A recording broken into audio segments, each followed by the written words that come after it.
Tahun ajaran baru sebentar lagi akan dimasuki oleh anak-anak kita. Merupakan pengalaman baru selama pandemi dengan belajar di rumah. Yang tentunya membutuhkan semangat dari anak-anak dan juga kita sebagai orang tua. Mari kita memasukinya dengan tetap semangat. Terus berjalan bersama dengan Tuhan. Karena kita percaya hidup kita ini juga hanya karena anugerah Tuhan.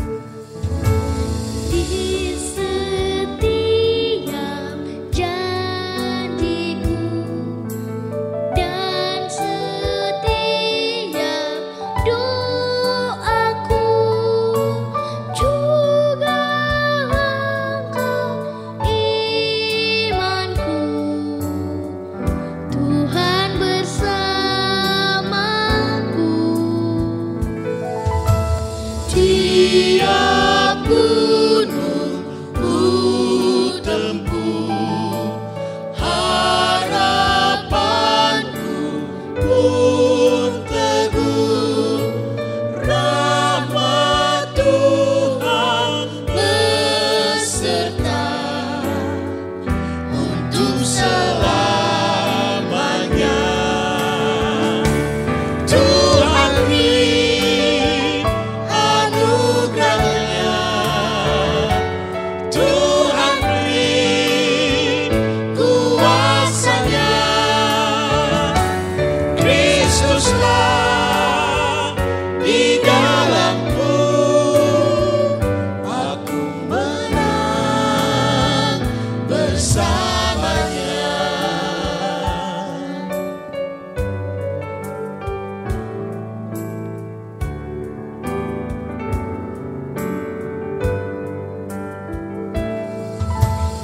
Every promise we can make, every prayer and step of faith, every difference we can make is only by His grace. Every mountain we can climb, Every ray of hope we shine, every blessing left behind is only by His grace. Praise the Lord, which God supplies, straight and low, He will provide. Christ in us, our cornerstone, we will go forth in praise the Lord. Praise the Lord, which God supplies, straight and low, He will provide. Christ in us, our cornerstone, we will go forth in praise the Lord. We will go forth in praise the Lord.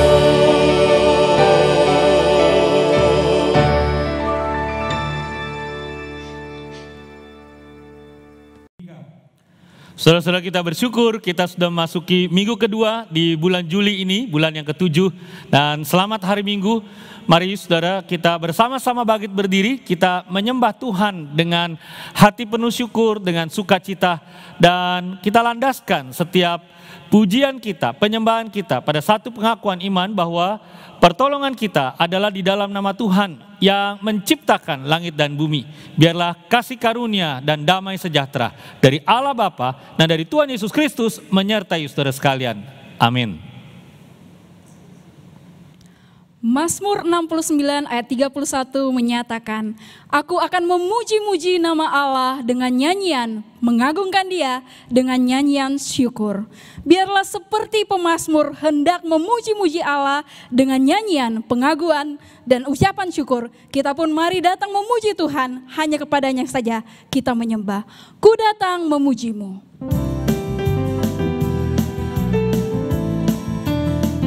Jemaat yang di rumah boleh sambil bertepuk tangan, kita bersama-sama memuji Tuhan. Ku datang memuji-Mu, ku datang memuji-Mu, ku datang memuji nama-Mu, ku datang memuji-Mu, ku datang dan bersyukur. Ku datang dan bersyukur. Ku datang dan bersyukur. Ku datang memuji nama-Mu. Ku datang dan bersyukur. Yang datang lepaskan aku dari dosa. Tunjukkan padaku jalan hidup yang kekal dan tinggal sertaku. Itulah sebabnya selalu ku puji Tuhan. Dengan tekad kita, ku mau mengasihi-Mu, ku mau mengasihi-Mu, ku mau mengasihi-Mu. Ku datang memuji nama-Mu, ku mau mengasihi-Mu. Yang datang lepaskan aku dari dosa. Tunjukkan padaku jalan hidup yang kekal dan tinggal sertaku.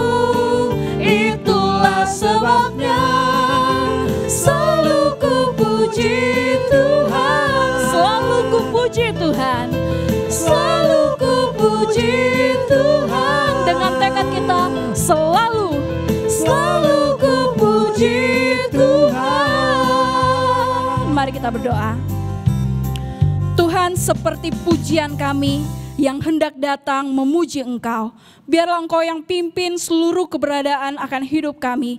Biar benar-benar senantiasa memuji hanya kepada Engkau saja. Tidak hanya dalam ibadah ini ya Tuhan, tetapi di dalam sehari-harinya hidup kami, biar sungguh kami memuliakan Engkau. Berkatilah ibadah pada hari ini, kami serahkan dalam nama Tuhan Yesus kami berdoa. Amin. Bila melihat kepada keberadaan hidup kita, sungguh siapakah hidup kita ini yang hakikatnya berdosa, namun seringkali berbangga diri. Namun untunglah oleh karena kasih setia Tuhan, Dia pun sangat mengasihi kita. Bila melihat kepada salibnya, disitulah Tuhan sungguh mengasihi setiap kita. Bila ku ingat salibnya.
melihat hanya kepada kasih Tuhan yang besar.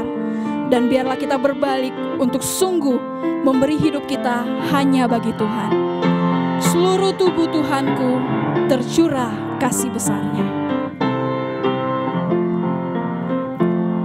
Seluruh tubuh Tuhanku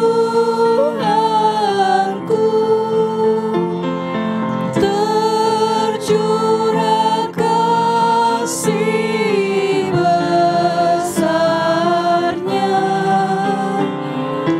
Tiada kasih selain Tuhan, mahkota duri tandanya.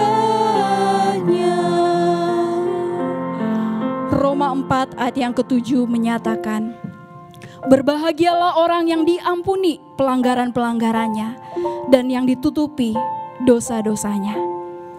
Mari masing-masing kita datang berdoa kepada Tuhan.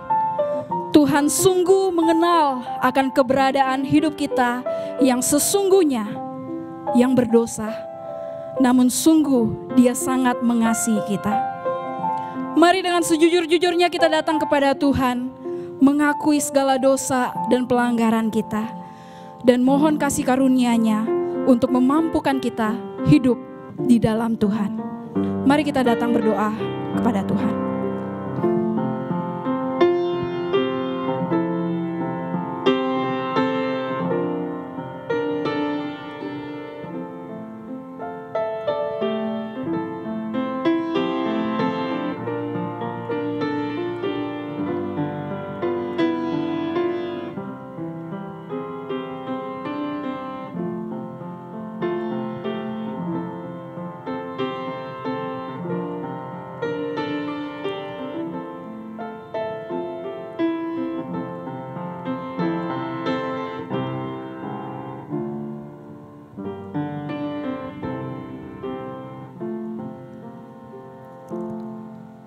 Tuhan, terima kasih untuk Engkau yang sungguh sangat mengasihi setiap kami.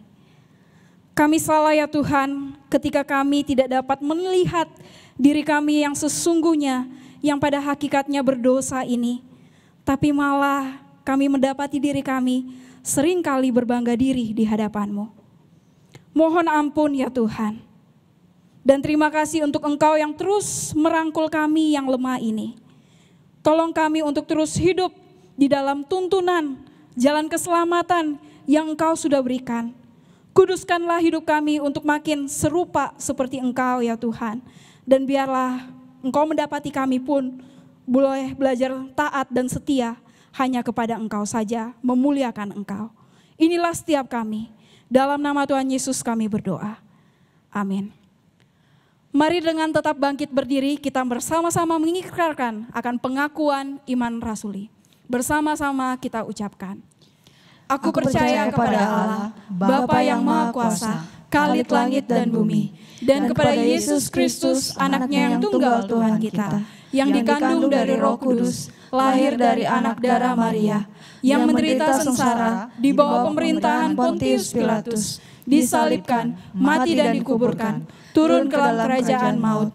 Pada hari yang ketiga, bangkit pula dari antara orang mati, naik ke sorga, duduk di sebelah kanan Allah, Bapa yang Maha Kuasa. Dan dari sana Ia akan datang untuk menghakimi orang yang hidup dan yang mati. Aku percaya kepada Roh Kudus, gereja yang kudus dan am, persekutuan orang kudus, pengampunan dosa, kebangkitan tubuh, dan hidup yang kekal.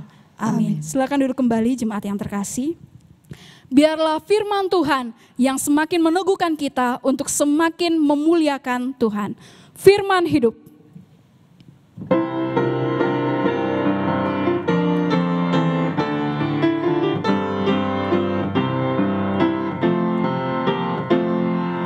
Firman Khalid semesta, ajaib firman hidup yang mengasuh makhluknya, ajaib firman hidup.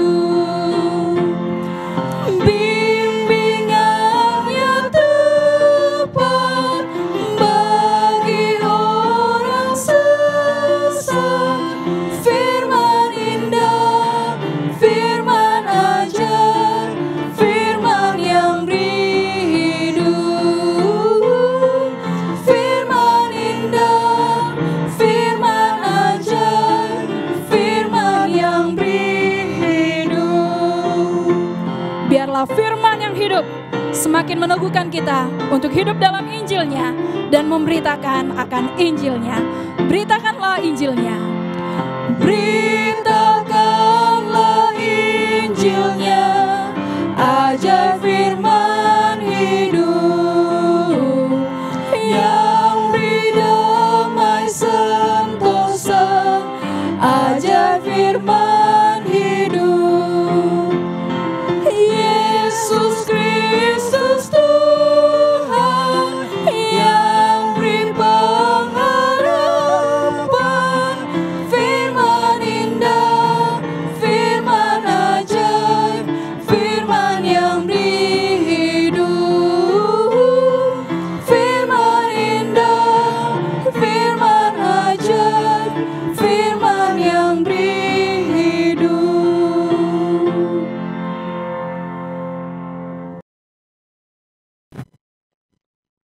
Shalom Bapak Ibu Saudara yang dikasihi Tuhan, senang sekali kita masih bisa kembali beribadah bersama-sama walaupun secara online.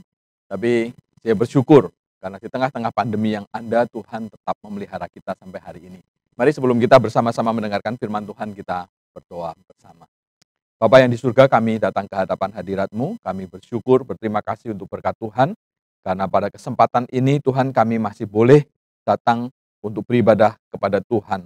Kami masih boleh memuji dan memuliakan Tuhan, bahkan kami masih boleh mendengarkan suara Tuhan yang akan berbicara kepada kami.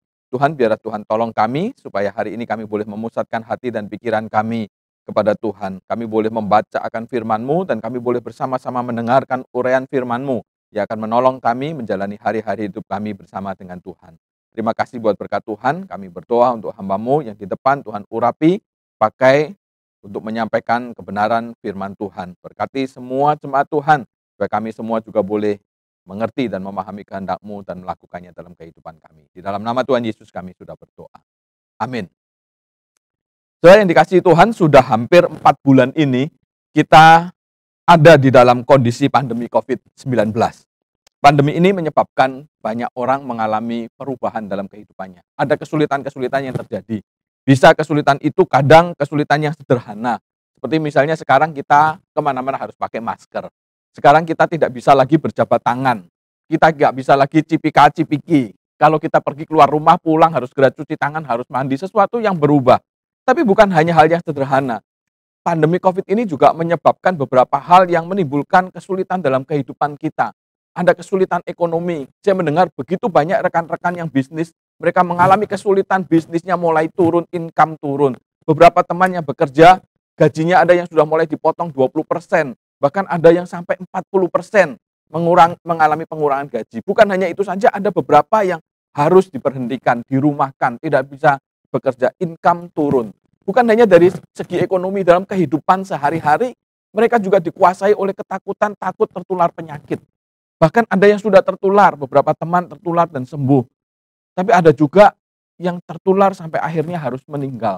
Ada keluarga-keluarga yang kehilangan ayahnya, kehilangan ibunya, papa, mama, anak, saudara, karena pandemi yang ada. Ini sesuatu yang perlu kita lihat dalam kondisi yang sekarang ini, menyulitkan kehidupan kita. Tapi bersyukur di tengah-tengah kondisi yang seperti itu, 4 bulan terakhir ini juga kita banyak dikuatkan oleh firman Tuhan. Banyak hamba-hamba Tuhan menyampaikan firman Tuhan tentang bagaimana kita bisa bertahan di dalam kondisi yang seperti ini. Bagaimana kita bisa melewati kondisi COVID ini. Firman Tuhan yang menguatkan. Saya secara pribadi juga banyak dikuatkan dengan firman Tuhan yang memberikan kepada kita penguatan iman, memberikan kepada kita pengharapan dan arahan-arahan supaya kita tetap bisa survive di dalam kondisi COVID yang seperti ini.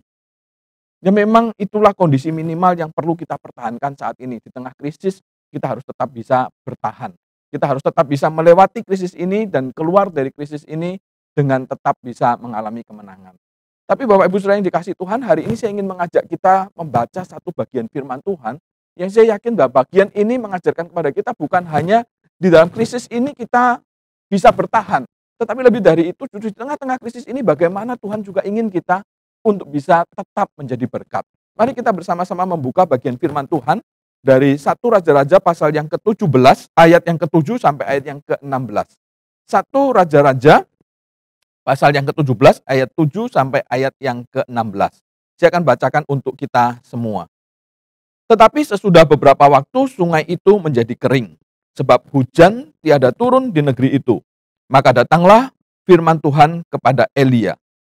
Bersiaplah, pergi ke Sarfat yang termasuk wilayah Sidon, dan diamlah di sana. Ketahuilah aku telah memerintahkan seorang janda untuk memberi engkau makan. Sesudah itu ia bersiap, lalu pergi ke Sarfat. Setelah ia sampai ke pintu gerbang kota itu, tampaklah di sana seorang janda sedang mengumpulkan kayu api. Ia berseru kepada perempuan itu, katanya, cobalah ambil bagiku sedikit air dalam kendi, supaya aku minum. Ketika perempuan itu pergi mengambilnya, ia berseru lagi, cobalah ambil juga bagiku sepotong roti. Perempuan itu menjawab, demi Tuhan Allahmu yang hidup, sesungguhnya tidak ada roti padaku sedikit pun, kecuali segenggam tepung dalam tempayan dan sedikit minyak dalam buli-buli. Dan sekarang aku sedang mengumpulkan 2-3 potong kayu api. Kemudian aku mau pulang dan mengolahnya bagiku dan bagi anakku, dan setelah kami memakannya, maka kami akan mati. Tetapi Elia berkata kepadanya, janganlah takut, pulanglah, buatlah seperti yang kau katakan. Tetapi buatlah lebih dahulu kepadaku sepotong roti bundar kecil daripadanya, dan bawalah kepadaku. Kemudian barulah kau buat bagimu dan bagi anakmu. Sebab beginilah firman Tuhan Allah Israel. Tepung dalam tempayan itu tidak akan habis, dan minyak dalam buli-buli itu pun tidak akan berkurang sampai pada waktu Tuhan memberi hujan ke atas muka bumi. Lalu pergilah perempuan itu dan berbuat seperti yang dikatakan Elia. Maka perempuan itu dan dia serta anak perempuan itu mendapat makan beberapa waktu lamanya. Tepung dalam tempayan itu tidak habis, dan minyak dalam buli-buli itu tidak berkurang, seperti firman Tuhan yang diucapkannya dengan perantaraan Elia. Saudara yang dikasihi Tuhan, cerita ini mungkin tidak asing buat kita. Tapi mari kita perhatikan bagian ini di ayat yang ke-7. Bagian ini diawali dengan satu kalimat yang mengatakan, tetapi sesudah beberapa waktu sungai itu menjadi kering, sebab hujan tiada turun di negeri itu. Saudara, mengapa keringnya sungai ini menjadi satu hal yang penting dalam bagian cerita ini? Saudara, kalau kita melihat ayat-ayat sebelumnya dari bagian ini, maka kita melihat bahwa sebenarnya bagian ini dicatat dalam satu kondisi di mana Tuhan sedang menghukum Israel yang tidak setia kepada Tuhan. Zaman itu Israel dipimpin oleh Raja Ahab dan istrinya Isabel yang membawa Israel menyimpang dari Tuhan, tidak lagi menyembah Tuhan tetapi menyembah kepada berhala Baal. Dan dalam kondisi seperti itulah Tuhan menegur Israel dan menghukum Israel. Di pasal yang ke-17 ayat yang pertama itu dikatakan, lalu berkatalah Elia orang Tisbe dari Tisbe Gilead kepada Ahab, demi Tuhan yang hidup Allah Israel yang kulayani, sesungguhnya tidak akan ada embun atau hujan pada tahun-tahun ini kecuali kalau kukatakan. Saudara, Elia diutus oleh Tuhan untuk menghukum Israel karena ketidaksetiaannya. Sebagai nabi Allah, Elia menegur dan menghukum Israel. Saudara, bukanlah satu hal yang menyenangkan buat Elia ketika dia harus menyampaikan hukuman Tuhan. Kenapa? Karena hukuman Tuhan itu terjadi buat Israel, dan tentu saja hukuman Tuhan itu juga akan berdampak dalam kehidupan Elia. Karena kekeringan yang diucapkan Elia itu terjadi kepada seluruh Israel, bahkan di wilayah-wilayah sekitar Israel. Bukan hanya itu saja, tapi ketika Elia menegur itu, maka Elia memposisikan diri menjadi musuh dari Ahab dan Isabel, Raja Israel pada waktu itu. Sehingga dengan demikian firman Tuhan mengatakan, maka setelah Elia mengucapkan hukuman Tuhan itu, dia harus bersembunyi di sungai Kerit. Di tengah-tengah kekeringan, di tengah-tengah permusuhan, Elia harus pergi ke sungai Kerit. Dan di sungai Kerit inilah dikatakan Tuhan memelihara Elia. Tuhan mengirimkan burung gagak untuk memberi makan, dan Tuhan mengatakan kepada Elia untuk mengambil air dari sungai Kerit itu untuk minum. Sudah dalam kondisi seperti ini, kita bisa mengatakan bahwa sungai Kerit ini adalah jawaban Tuhan untuk menjadi satu solusi buat Elia di tengah-tengah krisis yang dihadapi oleh Elia. Oleh karena itu ketika ayat 7 ini menjelaskan, dikatakan bahwa sungai itu menjadi kering, artinya Tuhan mengizinkan kembali ada satu kesulitan yang baru yang dihadapi oleh Elia. Solusi yang sebelumnya Tuhan berikan untuk memelihara Elia itu berhenti. Solusi itu selesai. Sehingga ketika solusi itu selesai, artinya Elia akan menghadapi kesulitan, krisis yang baru. Tapi saudara, kalau kita berpikir lebih jauh, maka kita akan bertanya, kenapa Tuhan tidak membiarkan sungai Kerit itu tetap ada airnya? Bukankah itu hal yang sangat mudah buat Tuhan untuk menjaga sungai Kerit tidak kering, untuk tetap membiarkan burung gagak itu datang kepada Elia dan memberi makan? Bukankah Tuhan pernah mengeluarkan air di tengah-tengah kekeringan melalui batu karang yang keras ketika Tuhan memimpin Israel keluar dari Mesir menuju Kanaan? Bukankah ketika orang Israel keluar dari Mesir menuju Kanaan, mereka pernah berjumpa dengan air yang pahit, tetapi Tuhan membuat mujizat sehingga air itu menjadi air yang manis? Sudah begitu banyak mujizat yang Tuhan bisa lakukan, dan saya yakin dan percaya Tuhan pun bisa melakukan mujizat untuk membiarkan sungai Kerit itu tidak kering. Tetapi kenyataannya Tuhan mengizinkan kekeringan itu terjadi. Sudah, kalau kita melihat hal ini, maka kita bisa berpikir tentu ada tujuan Tuhan di dalam kehidupan Elia ketika Tuhan izinkan sungai Kerit itu menjadi kering. Ketika Tuhan izinkan ada kesulitan baru yang Elia harus hadapi di tengah-tengah solusi yang Tuhan sedang berikan kepada Elia. Tetapi sebelum kita membahas ke sana, setidaknya dari pelajaran ayat yang ke-7 ini kita bisa melihat ada 3 kebenaran yang dinyatakan di sini. Yang pertama, sudah kebenarannya adalah bahwa orang benar yang hidup di dunia yang berdosa ini tidak terbebas dari krisis atau kesulitan sebagai dampak dari dosa dunia ini.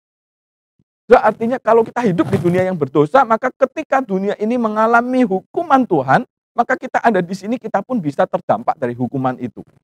Misalnya ketika kita bicara satu kota, katakan kota Jakarta atau kota Makassar, orang-orangnya berlaku tidak bertanggung jawab, membuang sampah sembarangan, kemudian melakukan hal-hal yang tidak benar, sehingga akhirnya ketika hujan lebat turun, kota itu menjadi banjir.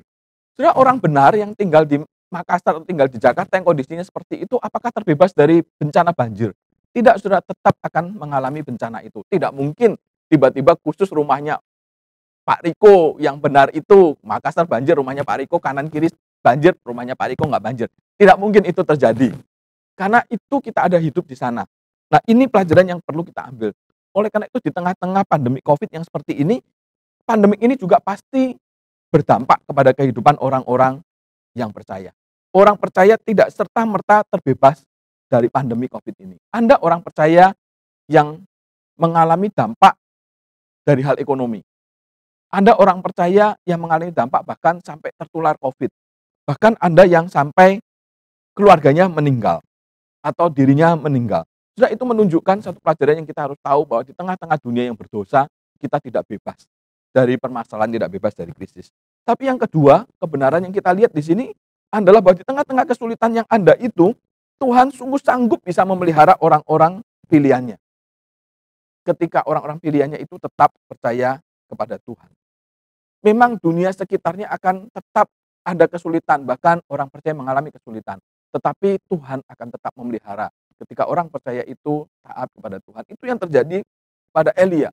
Ketika Israel mengalami krisis, kekeringan, maka Elia diutus ke sungai Kerit, dan Elia taat, Elia tinggal di sana, dan Tuhan memelihara Elia.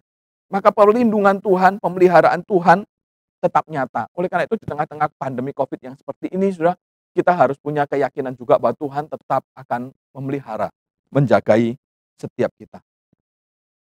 Yang ketiga, sudah, bahwa pemeliharaan Allah itu tidak berarti akan terus membuat hidup kita nyaman di tengah-tengah kondisi pandemi, di tengah-tengah kondisi krisis yang ada. Tuhan bisa saja mengizinkan interupsi terjadi di tengah-tengah pemeliharaan yang sedang Ia lakukan untuk kehidupan orang-orang pilihannya. Tapi kita harus ingat bahwa interupsi yang Tuhan kerjakan tidak pernah salah. Tuhan sedang mengerjakan sesuatu yang lain di tengah-tengah interupsi terhadap pemeliharaan Tuhan di dalam kehidupan orang-orang yang percaya. Seperti apa yang dialami oleh Elia. Nah, selanjutnya mari kita melihat ayat-ayat berikutnya, saudara, dari perikop ini. Supaya kita juga bisa mengerti apa sih yang Tuhan kehendaki ketika Tuhan membiarkan sungai Kerit itu kering. Apa yang Tuhan inginkan dalam kehidupan Elia. yang saya yakin kita juga bisa melihat bahwa mungkin Tuhan juga inginkan itu dalam kehidupan kita saat ini. Saudara, ketika sungai itu menjadi kering, Tuhan memerintahkan Elia untuk pergi ke Sarfat, ke wilayah Sidon, untuk dapat melanjutkan kehidupannya. Di ayat berikutnya dikatakan, maka datanglah firman Tuhan. Ayat yang ke-8 kepada Elia, bersiaplah, pergilah ke Sarfat, yang termasuk wilayah Sidon, dan diamlah di sana. Ketahuilah aku telah memerintahkan seorang janda untuk memberi engkau makan. Saudara, kelanjutan dari penjelasan bahwa sungai Kerit itu kering, maka Tuhan berkata kepada Elia memberikan satu perintah untuk Elia melanjutkan perjalanannya menuju ke Sarfat di daerah Sidon. Untuk apa? Katanya karena Tuhan akan memerintahkan seorang janda untuk memelihara Elia. Saudara, secara manusia kita bisa melihat ada dua hal yang aneh dalam perintah Tuhan kepada Elia ini. Saudara, yang pertama yang aneh adalah Elia harus pergi ke Sarfat, ke wilayah Sidon. Saudara, Sidon adalah wilayah kerajaan di luar Israel, wilayah kerajaan orang-orang kafir. Tapi bukan hanya itu saja, saudara. Sidon ini berjarak lebih dari 100 km dari tepi sungai Kerit itu kurang lebih, menurut beberapa penafsiran. Dan bukan hanya itu saja, bahkan dikatakan Sidon ini adalah wilayah kerajaan yang dipimpin oleh Etbaal. Etbaal ini siapa? Etbaal adalah ayah dari Isabel, istri Ahab, yang menjadi musuh Elia. Saudara, bukankah ini satu hal yang aneh ketika Tuhan memerintahkan Elia untuk meninggalkan Kerit menuju ke Sarfat, ke Sidon. Saudara, mungkin bagi Elia untuk taat meninggalkan sungai Kerit tidaklah sulit. Karena apa? Karena memang sungai Kerit itu sudah kering, tidak ada lagi yang bisa diharapkan. Ketika Tuhan memerintahkan dia pergi dari sungai Kerit, itu sesuatu yang tidak sulit buat Elia. Tetapi yang sulit adalah ketika perintah itu bukan hanya meninggalkan sungai Kerit, tetapi untuk menuju ke wilayah Sidon, ke Sarfat, di mana itulah tempat yang berbahaya buat Elia. Satu tempat yang berjarak cukup jauh, membuat effort yang besar. Satu tempat di mana pusat penyembahan berhala ada di sana. Satu tempat di mana ayah dari musuh Elia, Isabel itu memerintah di sana. Tapi Alkitab mencatat bahwa Elia tetap taat pada perintah Tuhan itu. Dia tetap melangkahkan kakinya menuju ke Sarfat. Hal yang aneh yang kedua adalah ketika Allah menjanjikan pemeliharaan kepada Elia, dikatakan maka di sana aku akan memerintahkan seorang janda untuk memberi engkau makan. Saudara, mungkin kita berpikir aneh, disuruh pergi untuk dipelihara tapi oleh seorang janda. Kalau mungkin Tuhan bilang nanti kamu ke sana akan aku mengutus seorang pengusaha kaya untuk memelihara kamu, kita pikir itu logis, itu wajar. Atau mungkin Tuhan bilang kamu ke Sarfat, nanti di sana akan aku utus seorang pejabat dari Sidon untuk menerima kamu di rumahnya dan untuk memelihara kamu sepanjang kekeringan. Sudah itu mungkin lebih masuk akal lagi. Atau mungkin Tuhan mengutus orang-orang lain yang lebih bisa menjanjikan daripada seorang janda. Yang kita tahu sudah pada waktu itu yang namanya janda adalah orang-orang yang miskin, tidak seperti sekarang. Mungkin kalau sekarang kita juga tahu begitu banyak janda-janda yang kaya karena harta dari suaminya. Tetapi pada waktu itu yang namanya janda selalu konotasinya adalah orang yang tidak mampu. Sudah bahkan pada ayat-ayat berikutnya dijelaskan lebih detail tentang bagaimana kondisi janda itu. Dikatakan demikian, sesudah itu ia bersiap lalu pergi ke Sarfat. Setelah ia sampai ke pintu gerbang kota itu, tampaklah di sana seorang janda sedang mengumpulkan kayu api. Ia berseru kepada perempuan itu, katanya, cobalah ambil bagiku sedikit air dalam kendi, supaya aku minum. Ketika perempuan itu pergi mengambilnya, ia berseru lagi, cobalah ambilkan juga bagiku sepotong roti. Perempuan itu pun menjawab, ini kondisi perempuan itu, saudara. Perempuan itu menjawab, demi Tuhan Allahmu yang hidup, sesungguhnya tidak ada roti padaku sedikit pun, kecuali segenggam tepung dalam tempayan dan sedikit minyak dalam buli-buli. Dan sekarang aku sedang mengumpulkan 2-3 potong kayu api. Kemudian aku mau pulang dan mengolahnya bagiku dan bagi anakku. Dan setelah kami memakannya, maka kami akan mati. Saudara, itulah yang dikatakan oleh janda ini. Kondisi dia begitu miskin, bahkan dia tidak punya pengharapan lagi. Karena pengharapan yang tersisa dalam kehidupan janda ini hanyalah segenggam tepung dan sedikit minyak yang dia akan olah menjadi roti, makan, habis itu dia tidak tahu apa yang akan terjadi dalam hidupnya. Dan bahkan dia dalam keputusasaannya dia katakan, setelah itu maka aku dan anakku akan mati. Saudara coba sampai di sini, kalau kita merenungkan apa yang dilakukan Elia. Kalau kita pada posisi Elia, apakah kita berani atau kita tega meminta itu kepada janda itu? Tapi Elia dikatakan di sini dia meminta minum kepada janda ini. Bukan hanya minta minum, kemudian dia juga meminta roti. Dan janda itu menjelaskan kondisinya kepada Elia. Tetapi saudaraku, apa yang dilakukan Elia? Setelah dia mendengar semua kondisi yang diungkapkan janda ini. Ayat yang ke-14 itu dikatakan, ayat yang ke-13 dikatakan, tetapi Elia berkata kepadanya, janganlah takut, pulanglah, buatlah seperti yang kau katakan. Tetapi buatlah lebih dahulu bagiku sepotong roti bundar kecil daripadanya, dan bawalah kepadaku, kemudian barulah kau buat bagimu dan bagi anakmu. Saya lihat apa yang Elia lakukan. Di tengah-tengah pengetahuan tentang kondisi janda ini, Elia tetap mengungkapkan keinginannya supaya janda itu memprioritaskan memberikan makanan itu kepada Elia. Jadi mungkin kalau kita pada posisi Elia, kita mungkin akan berpikir, apakah tidak egois ya saya melakukan itu? Bagaimana kalau nanti setelah roti itu diberikan dan kemudian janda ini tidak bisa makan, maka dia akan mati 1 hari lebih cepat daripada apa yang sedang dipikirkan. Saudara, Elia bisa saja berpikir seperti itu. Elia tahu kondisi itu, tetapi Elia tetap meminta kepada janda itu untuk tetap memberikan makan roti itu pertama-tama kepada Elia dulu. Mengapa saudara Elia berani mengatakan itu? Di ayat yang ke-14, ini menunjukkan, Alkitab menjelaskan apa yang menjadi dasar yang dilakukan oleh Elia. Ayat 14 itu dikatakan, sebab beginilah firman Tuhan Allah Israel. Tepung dalam tempayan itu tidak akan habis.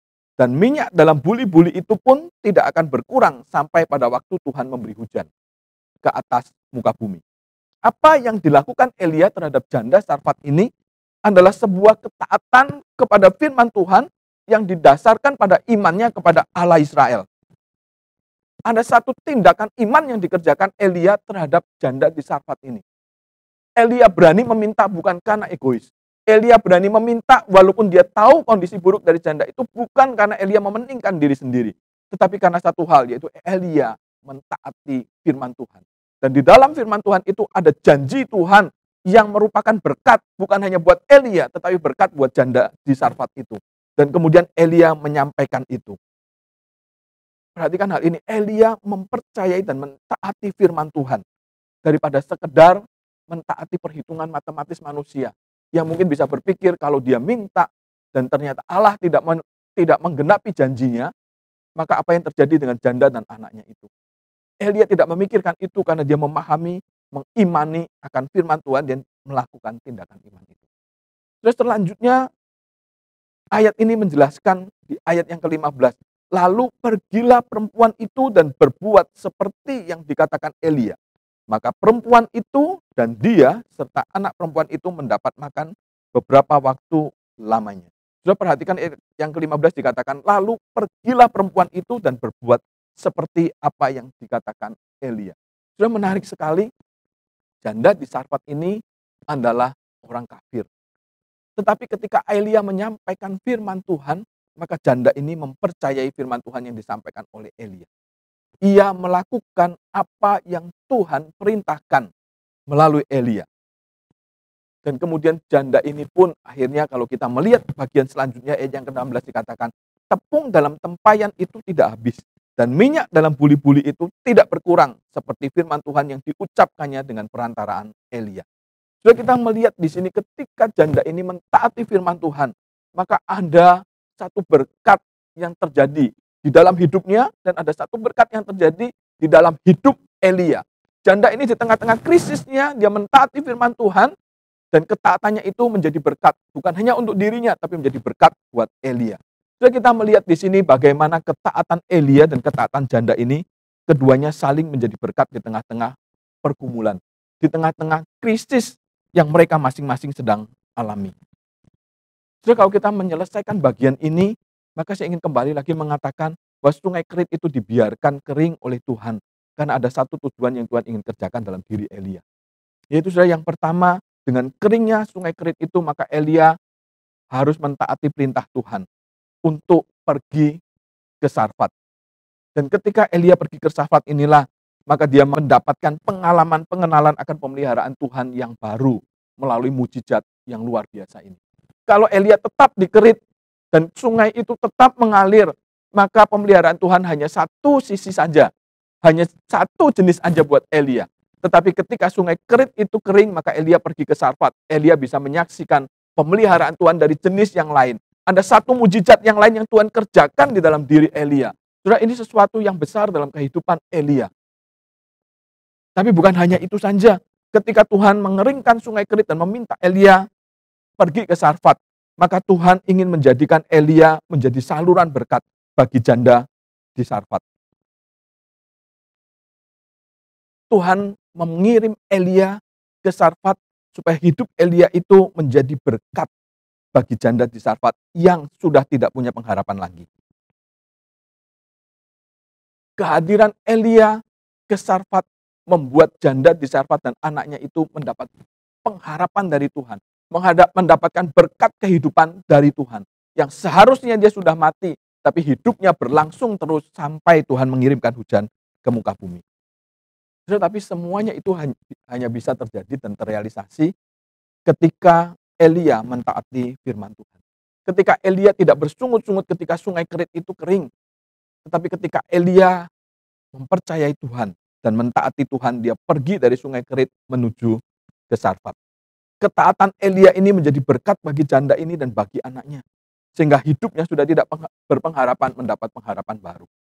Ketaatan janda ini menjadi berkat bagi Elia yang juga menunjukkan kuasa Tuhan. Sehingga Elia boleh mengalami pengalaman baru, pengalaman pemeliharaan Tuhan yang baru atas hidupnya. Sudah, inilah pesan Tuhan yang kita bisa lihat dari perikop ini. Pelajaran apa yang kita bisa ambil dari bagian ini, saudara? Saya ingin mengatakan ada beberapa hal yang kita bisa perhatikan. Yang pertama, saudara, tadi saya sudah katakan bahwa orang percaya tidak imun, tidak kebal terhadap krisis yang secara umum terjadi di dunia yang berdosa ini. Akan tetapi di tengah-tengah krisis yang terjadi ini, Tuhan dapat memelihara, Tuhan sanggup memelihara, dan Tuhan mau memelihara orang-orang percaya untuk dapat tetap bertahan di dalamnya. Dan Tuhan ingin saudara hari ini kita mempercayai kebenaran ini. Memang kita diperhadapkan pada kondisi COVID yang menyebabkan krisis, tapi percayalah bahwa Tuhan kita itu tetap sanggup dan tetap mau memelihara kita. Tapi saudara, kepercayaan kita ini harus dibuktikan. Dibuktikan dengan apa? Yaitu dibuktikan dengan keberanian kita untuk hidup tetap di dalam kebenaran Tuhan. Tidak ada satupun kepercayaan itu yang bisa betul-betul dianggap percaya ketika kepercayaan itu tidak dibuktikan. Kita perlu membuktikan bahwa kita tetap percaya kepada Tuhan, pemeliharaan Tuhan di tengah-tengah pandemi ini, di tengah-tengah krisis ini. Bagaimana kita membuktikan itu, saudara? Terus teman saya ada yang pernah berkata demikian, saudara. Dia bilang, iman seseorang dan pertumbuhan karakter seseorang itu bisa dibuktikan, bisa dilihat ketika ia menghadapi krisis. Iman seseorang, pertumbuhan karakter seseorang di dalam Tuhan itu hanya bisa dilihat atau dibuktikan ketika ia ada di dalam krisis. Maksudnya apa, saudara? Maksudnya begini, ketika kita hidup di dalam kondisi yang nyaman, kondisi yang baik-baik saja, tentu dengan mudah kita bisa tetap hidup jujur. Tidak korupsi, bisa aja, memang semuanya kecukupan. Begitu. Tetap jujur bisa saja, karena memang semuanya berlaku baik-baik aja. Kita berlaku ramah kepada orang lain, bisa saja karena memang kondisi kita baik. Kita bisa saja bersikap adil dan benar, karena kondisi kita sedang baik. Tapi bagaimana ketika kita ada di dalam krisis? Apakah kita tetap bisa bertindak jujur? Ketika kita sedang krisis keuangan, kemudian ada kesempatan korupsi, apakah kita tetap membuktikan bahwa kita percaya pada pemeliharaan Tuhan dan kita tidak korupsi? Ketika kita di tengah-tengah krisis, misalnya kita seorang pengusaha, kita tahu usaha kita sedang mengalami kesulitan, apakah sebagai seorang pengusaha yang percaya kepada Tuhan, kita tetap dapat mempercayai Tuhan, sehingga kita tetap dapat berlaku adil kepada karyawan kita? Atau kita mulai berlaku egois. Kita pikir ini hasil kerja saya, berkat yang Tuhan berikan, orang lain tanggung jawab dia. Kalau perlu PHK, kalau perlu pecat supaya tidak mengalami kerugian yang besar. Ataukah kita mulai berpikir, iya Tuhan memberkati saya, Supaya di tengah-tengah kondisi seperti ini saya bisa tetap hidup adil di hadapan Tuhan. Saya tetap bisa memperlakukan dengan baik karyawan saya. Sebaliknya untuk orang-orang yang bekerja sebagai karyawan, di tengah-tengah pandemi yang seperti ini mungkin sudah melihat perusahaan saudara sedang mengalami kesulitan, mengalami krisis. Apakah saudara akan tetap bisa setia kepada perusahaan itu? Tidak kemudian bekerja seenaknya saja, tidak kemudian mencari sampingan yang lain atau bahkan melakukan korupsi sehingga perusahaan makin dirugikan. Saudara, itu semua kembali kepada seberapa jauh kita percaya akan pemeliharaan Tuhan di tengah krisis. Kalau kita percaya pada pemeliharaan Tuhan di tengah krisis, maka kita tetap dapat hidup benar, tetap dapat hidup adil di hadapan Tuhan kepada sesama kita. Nah, ini bukti, saudara. Hari ini firman Tuhan mengajak kita untuk kita percaya. Di tengah krisis yang kita alami, kita harus percaya bahwa Tuhan sanggup memelihara kita. Saudara, yang kedua, di tengah krisis yang sedang melanda ini, Tuhan ingin kita tetap dapat bertumbuh dalam pengenalan kita akan Tuhan. Dan bahkan lebih dari itu, Tuhan ingin kita bisa menjadi berkat bagi orang lain. Jadi sungai Kerit menjadi kering agar Elia menuju ke Sarfat untuk mengalami mujizat yang baru. Untuk mengalami pernyataan pemeliharaan Tuhan yang baru. Tapi bukan hanya itu, saudara. Ketika sungai Kerit itu menjadi kering, Elia pergi ke Sarfat untuk dia juga bisa menjadi berkat bagi janda Sarfat dan bagi anaknya. Saudara, mungkin saat ini di antara kita ada yang sedang mengalami krisis, terdampak dengan krisis yang berat. Saya ingin mari mengajak kita untuk berdoa dan mengarahkan hati kita kepada Tuhan. Kita mencari tahu pengalaman-pengalaman baru apa yang Tuhan ingin berikan dalam kehidupan kita. Andakah Tuhan ingin membangun kepada kita satu pengalaman yang baru, pengenalan yang baru dengan Tuhan. Mari kita memikirkan itu. Jangan kita terbelenggu oleh penderitaan karena krisis. Tapi keluarlah dari penderitaan itu dengan melihat apa yang Tuhan sedang sediakan secara rohani untuk kehidupan pertumbuhan iman kita kepada Tuhan. Tapi bukan hanya itu saja. Ayat ini juga mengajak kita untuk ketika kita mengalami krisis, mari kita peka untuk melihat sekeliling kita. Dan berdoa kepada Tuhan agar Tuhan menunjukkan kepada siapa kita harus menjadi berkat di tengah-tengah krisis yang ada. Jadi cobalah untuk mendengar suara Tuhan. Apakah ada perintah yang Tuhan berikan kepada kita supaya kita dapat menjadi berkat bagi orang lain di tengah krisis ini. Jangan fokus hanya pada diri kita sendiri, tapi cobalah mendengar suara Tuhan. Taatilah perintah Tuhan dengan iman. Seperti apa yang dilakukan oleh Elia. Saudara, Elia dan janda di Sarfat ini dua-duanya bersedia mentaati Tuhan dengan memenuhi kebutuhan orang lain. Walaupun secara manusia mungkin perintah Tuhan itu sulit, tidak masuk akal. Tetapi mereka tetap percaya bahwa ketika Tuhan memerintahkan sesuatu untuk dikerjakan, maka di dalamnya ada jaminan Tuhan. Saudara, yang menarik adalah akhir dari cerita ini, kalau kita membaca pada pasal yang ke-17 ayat yang ke-24 ini, dikatakan kemudian kata perempuan itu kepada Elia setelah pengalamannya bersama dengan Elia beberapa waktu itu, perempuan ini berkata, sekarang aku tahu bahwa engkau abdi Allah dan firman Tuhan yang kau ucapkan itu adalah benar. Saudara, ketaatan Elia di tengah-tengah krisis yang dia alami bukan hanya menjadi berkat secara jasmani untuk janda di Sarfat ini, tetapi lebih dari itu menjadi berkat secara rohani. Karena kemudian janda di Sarfat ini mengenal akan Allah yang benar, mengenal akan firman Allah yang benar, firman Allah Abraham, Allah Ishak dan Allah Israel. Saudara, di tengah krisis Elia menjadi berkat bukan hanya secara jasmani, tetapi juga secara rohani, membawa janda kafir ini berjumpa dengan Allah Israel yang benar itu. Saudara, oleh karena itu, di tengah-tengah masa krisis yang seperti ini, kita juga harus melihat ini sebagai satu kesempatan bagi kita untuk tetap dapat menjadi berkat. Bukan hanya secara jasmani, tapi juga menjadi berkat secara rohani. Di masa krisis ini banyak orang yang menderita, yang putus asa akan kehidupan ini. Tapi justru di saat-saat inilah kita tahu mereka membutuhkan Yesus Kristus Tuhan kita. Mereka membutuhkan pengenalan akan Kristus. Supaya mereka bukan hanya mendapatkan pengharapan jaminan di dunia ini, tapi mereka juga mendapatkan anugerah keselamatan di dalam Kristus. Saudara, Tuhan Yesus Kristus, Tuhan kita adalah jawaban atas semua krisis yang kita alami.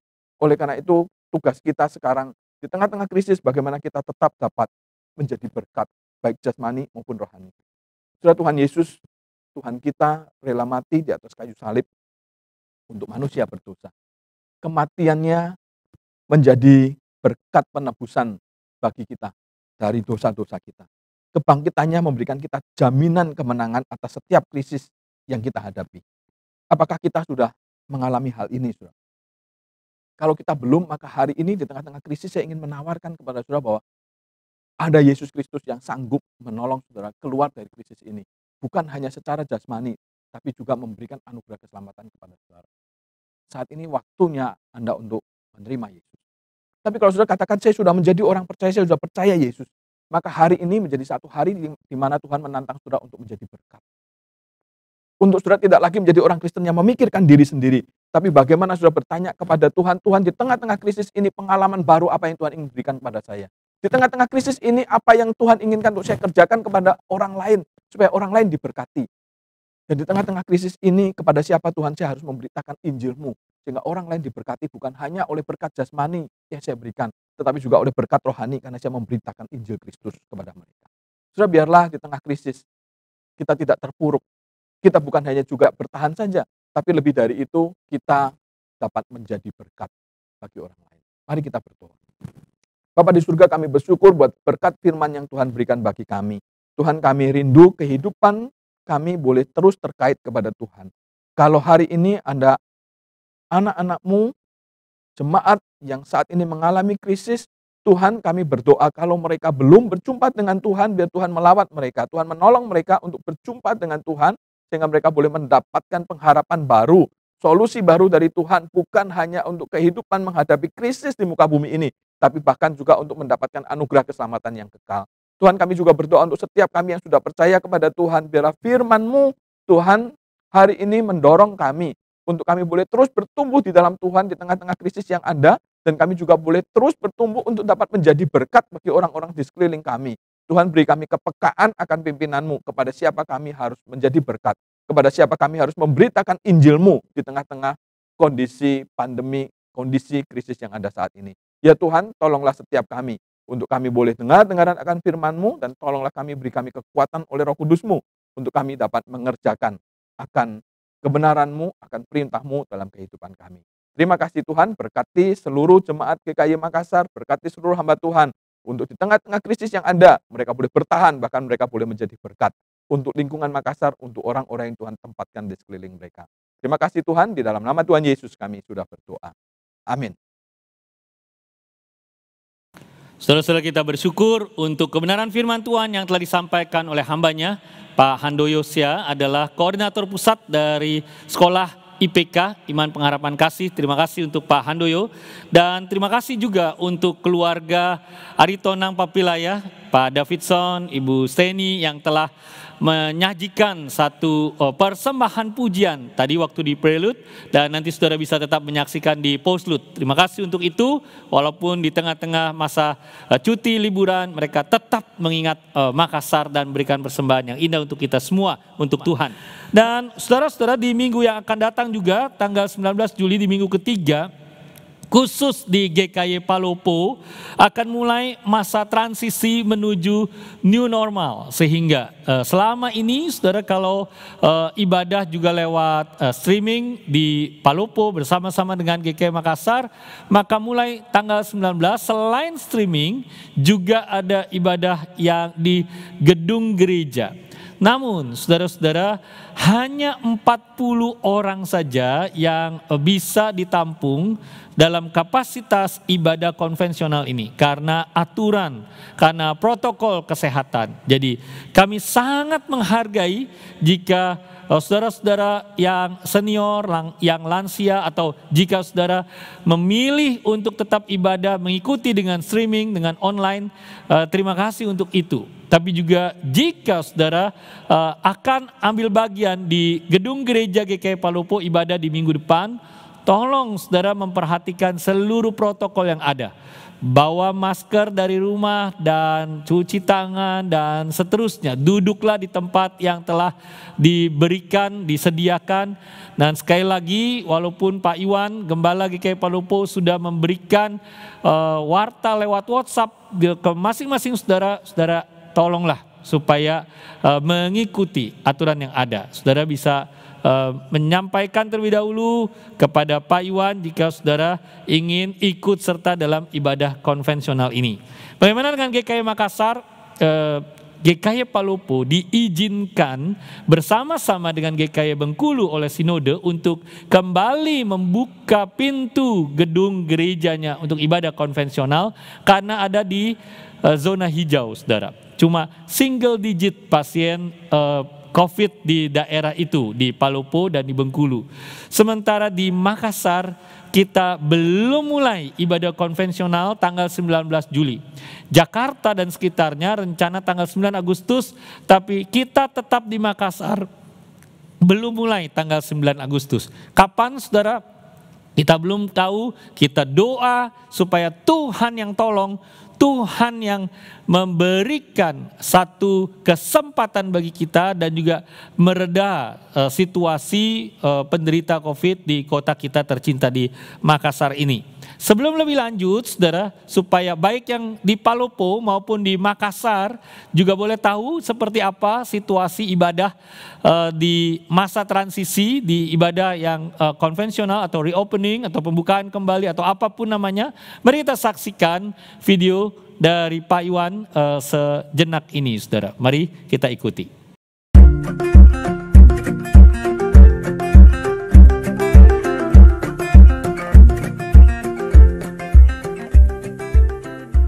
Saat ini kami ingin mensosialisasikan protokol kesehatan dan juga tata cara ibadah offline GKY Palopo. Yang pertama, Bapak Ibu, sangat diharapkan jemaat datang ke gereja dalam keadaan sehat dan menggunakan masker yang sudah disiapkan dari rumah.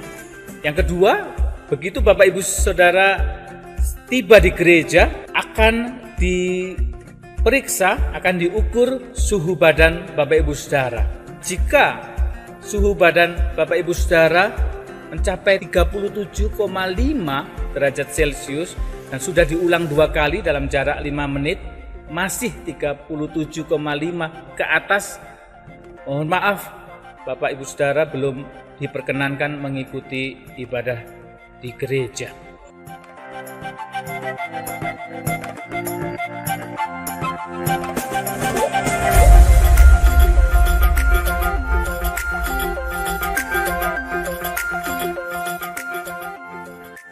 Berikutnya Bapak Ibu bisa memilih untuk langsung menuju aser yang siap menyemprotkan hand sanitizer di tangan Bapak Ibu Saudara. Dan untuk menghindari antrian, kami juga sudah menyediakan wastafel. Ada 2 wastafel. Yang pertama di bagian dalam tembok gereja dan juga yang satu di dalam toilet. Bapak Ibu Saudara ke situ mencuci tangan dengan sabun yang sudah disediakan, kemudian baru memasuki ruang ibadah.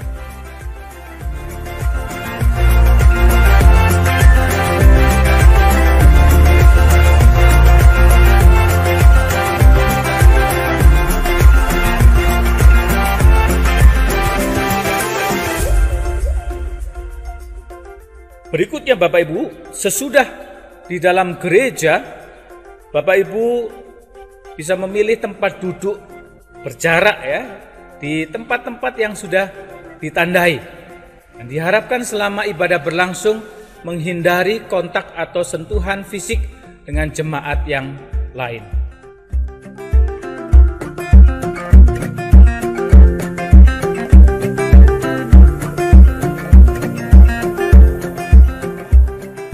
Yang terakhir, Bapak Ibu Saudara, ibadah berlangsung hanya 1 jam saja, kantong kolekte tidak diedarkan. Bapak Ibu Saudara yang memberikan persembahan bisa memasukkannya di kantong persembahan yang sudah ditempatkan di dekat pintu keluar.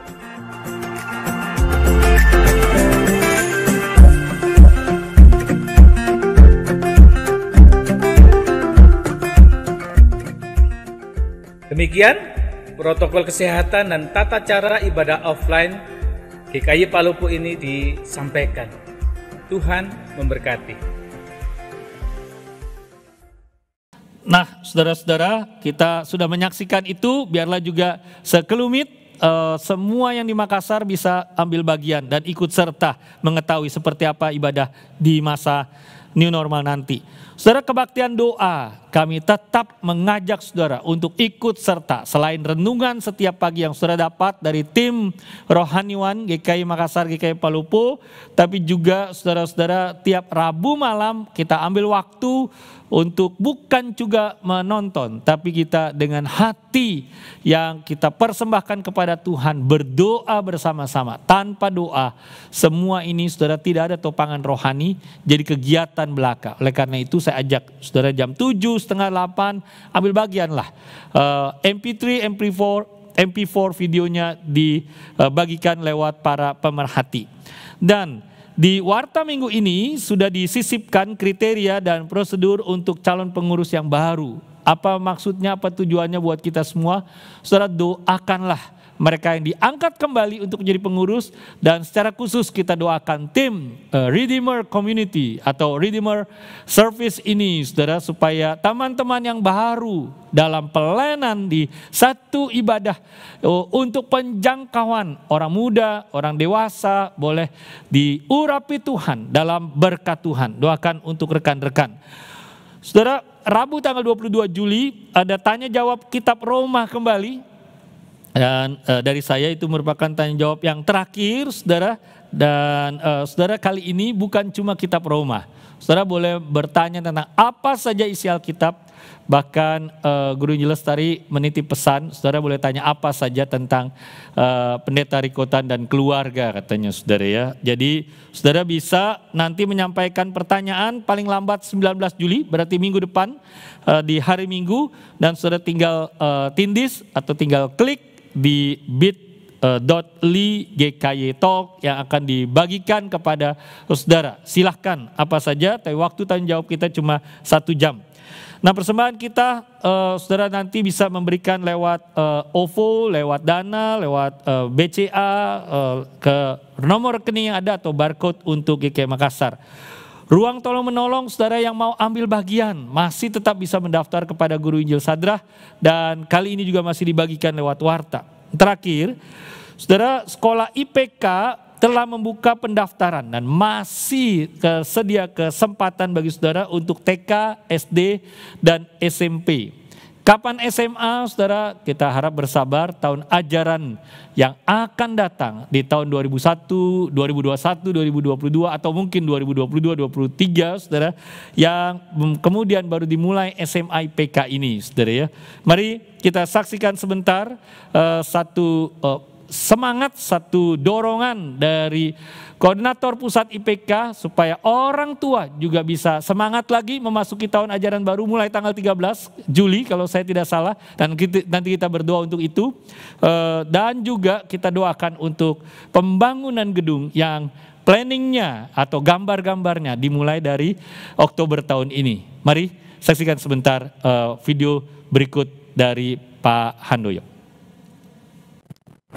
Shalom saudara, terima kasih buat Pak Riko dan juga Bapak Ibu Majelis yang memberikan saya kesempatan untuk menyampaikan salam saya kepada Jemaat Makassar, khususnya kepada orang tua murid dari anak-anak IPK yang saat ini sedang berlibur.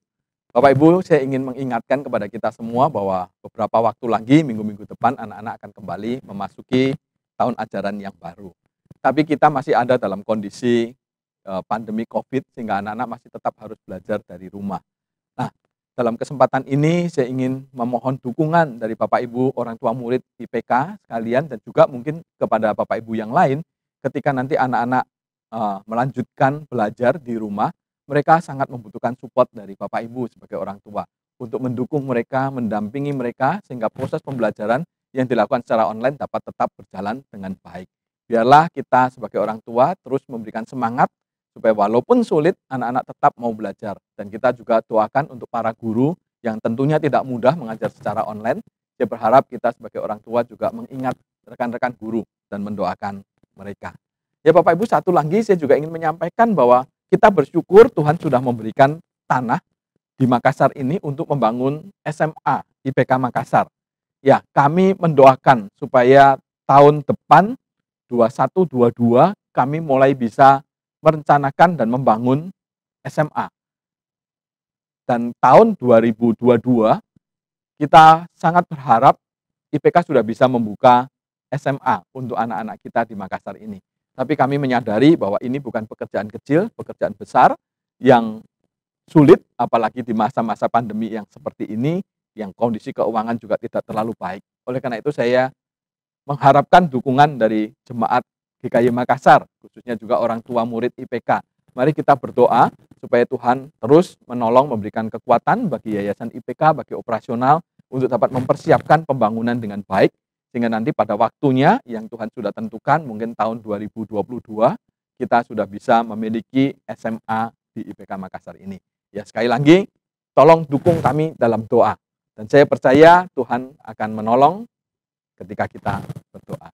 Terima kasih Bapak Ibu, Tuhan terus memberkati kita semua. Mari kita berdoa, saudara. Bapak, kami bersyukur karena tahun ajaran yang rumit itu sudah lewati, dan sekarang anak-anak bersama dengan orang tua memasuki lagi tahun ajaran yang baru, walaupun situasi pandemi masih tetap berlangsung. Oh Tuhan, tolonglah berikan anak-anak sukacita, berikan mereka semangat untuk kembali menempuh studi walaupun harus dari rumah.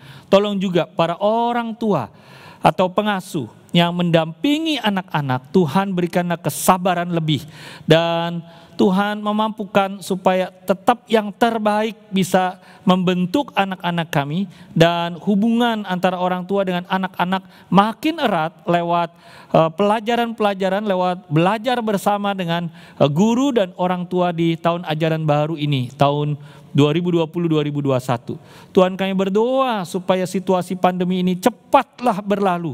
Lenyapkanlah virus. Tolonglah Tuhan, kalau memang harus lewat obat dan vaksin pencegahan, kami minta Tuhan percepatlah adanya obat, adanya vaksin yang bisa mencegah orang dari virus yang jahat ini. Tuhan, berkatilah untuk semua orang yang bekerja untuk itu. Doa kami untuk pemerintah juga, sementara di kota kami, di Makassar, di Jakarta, di berbagai tempat di Indonesia masih terus bergumul dengan masa ini. Tuhan, Kau berkati pemerintah daerah. Tolong kami sebagai masyarakat, tolong kami sebagai gereja, kami juga jadi berkat dan jadi teladan. Bapak, kami berdoa juga untuk pembangunan sekolah IPK yang perencanaannya juga di tahun ini, di Oktober 2020, bahkan pembangunannya walaupun kelak nanti di 2021, Tuhan Kau berkatilah.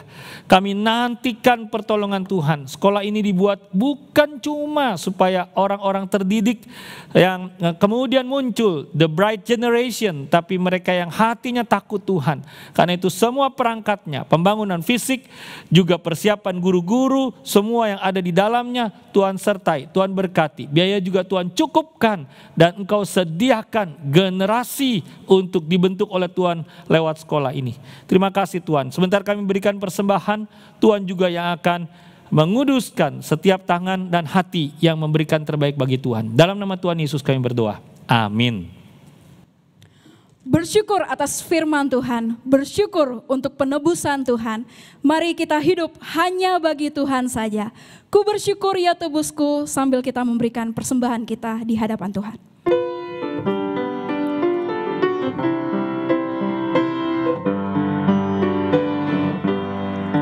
Ku bersyukur ya tebusku, ku diberi berkat limpah. Ku bersyukur ya sertaku, dan beriku anugerahnya. Ku bersyukur saat indah atau saat susah pun, air mataku dihapusnya dan damai di hatiku.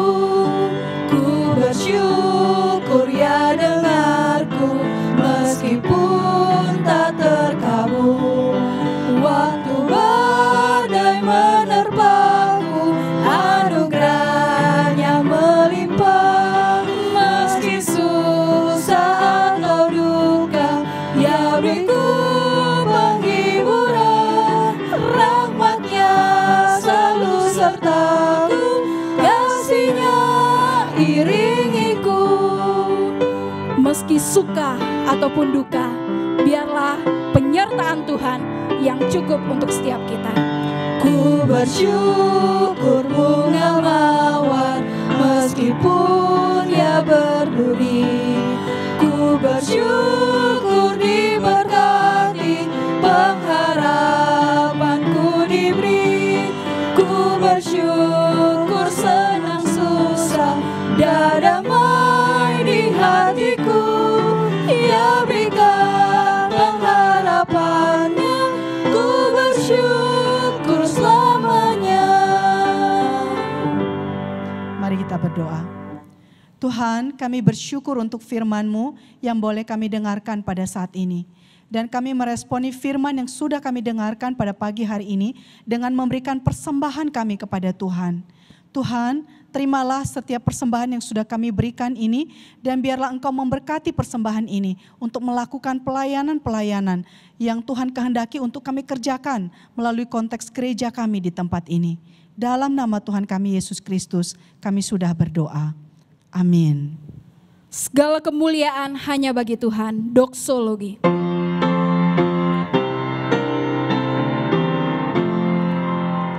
Puji Allah Bapa Putra, puji Allah Roh Kudus, ketiganya yang esa, pohon selamat sumber berkah. Amin.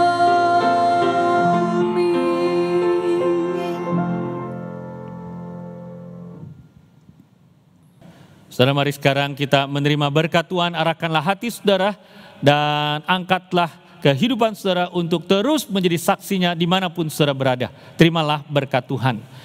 Biarlah kasih karunia dari Allah Bapa yang sempurna itu dinyatakan dalam kehidupan saudara. Dan saudara terus jadi berkat di tengah-tengah situasi apapun juga. Biarlah Tuhan Yesus Kristus yang menyatakan damai sejahteranya dalam hati. Sehingga krisis ini tidak terus-menerus mencekam saudara di dalam kekhawatiran. Dan Allah Roh Kudus yang membimbing dengan setia untuk hidup di dalam kebenaran firman-Nya. Berkat Allah Tritunggal menyertai saudara mulai sekarang, seterusnya sampai Kristus datang kedua kalinya, sampai selama-lamanya. Amin. Amin.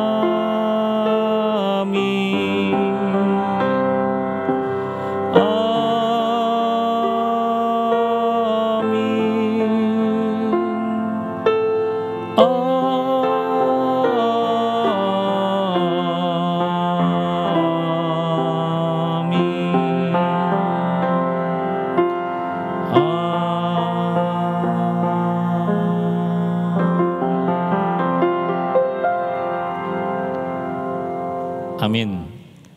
Silakan duduk kembali. Selamat hari Minggu. Saudara boleh melihat barcode dan berikan persembahan lanjutan. Tuhan memberkati.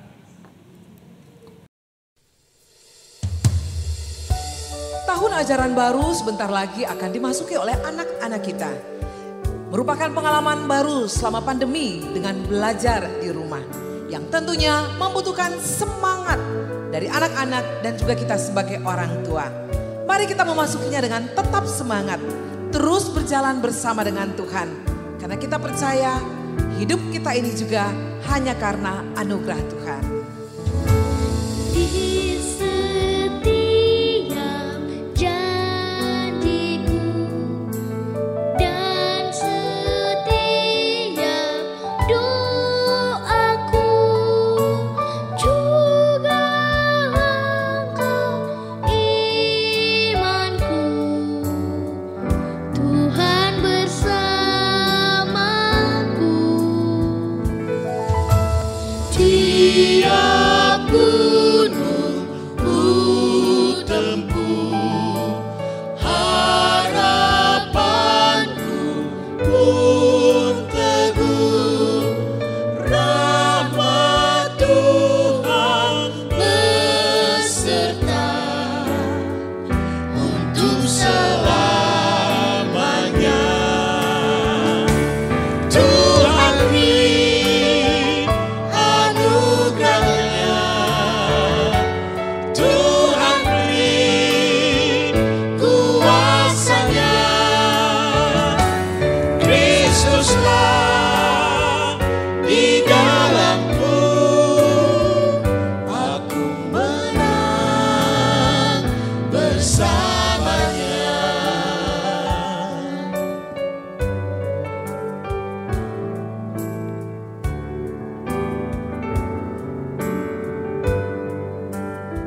ibadah.